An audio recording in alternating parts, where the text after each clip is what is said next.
We're doing a number of collaborations, but one of the most important ones is with the City Council. We're mostly collaborating in our commissioning roles. Clearly the CCG is about commissioning. The Council is very largely these days about commissioning. So as the two biggest commissioners in the city, we think it's really important that we're working together for the benefit of the whole city.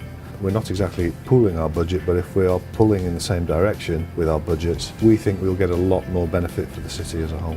It works extremely well, but we have to remember that it works together because of all the hard work that's been done over a period of time, and it's not just putting two organisations together and two individuals as chairs, but also the whole board together to work together as collaboratively as a team. And therefore that forming and working together was really important to make sure we got to the position where we're at, where we know what each other's values are and we have shared values for the Health and Wellbeing Board.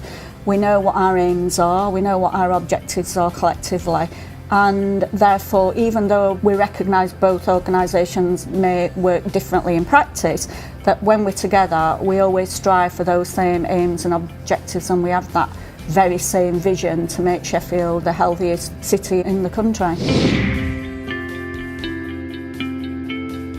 Before we became an integrated team, we had three totally separate professions that worked individually to try to discharge patients, and actually what we ended up with was chaos. We had different lists of people that were being discharged. We were all seeing people separately. We were all doing our own assessments, so therefore the patient had to repeat what they were saying to one person, to the next person, and to the next person. Not good for the patients, delayed the discharges, and it wasn't good for anybody really. We could have anything up to 56 delays in the system. As it was last week, we had 9 delays, which is a massive difference, and I think that's how integration has worked in Doncaster. The pathways are smoother, the knowledge base that we use is much more diverse. We have access to lots and lots of different pathways. So I believe that the patient journey is improved tremendously over that time. We've cut the length of stay, we've cut the delays in the system, and we now work in a way that's so joined up. It doesn't matter whether you tell a nurse, whether you tell a therapist, or whether you tell a social worker, the same message gets through. We share finding information that we gather, and we don't duplicate assessments. As you are aware, patients don't get to be properly educated on where to get the best care. So most people, when they're unwell, they go towards the hospital.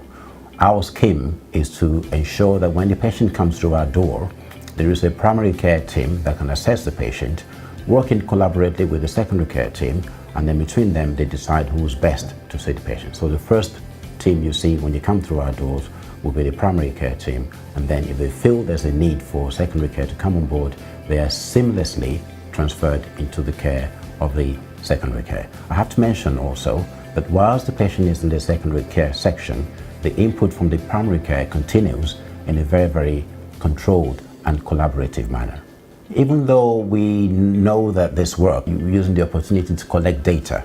And from our data, we know that during the daytime, up to a quarter of the people walking through, not the ambulance patients, walking through our doors, could be managed safely by the primary care team.